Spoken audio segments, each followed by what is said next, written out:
Хорошо. На печи разогреть. Ну, руки можно разогревать. А сейчас в деревне печей нету. Да, дурні взяли все. Ні лежанок, нічого. Ну, да. Газ. Газ сьогодні є, а там іди знаю. А піч є піч. Газ, вода, и если нету воды, уже плачут, нема.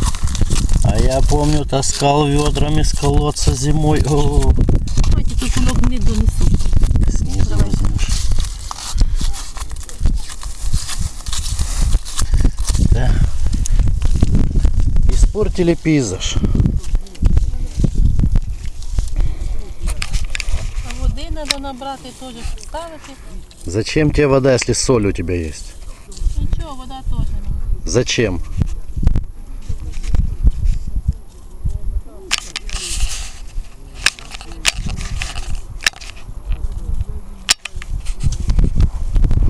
Оці два діда.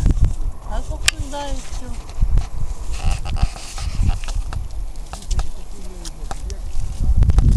Ось, в следующий раз ще наберемо. Ой, голова закрутила.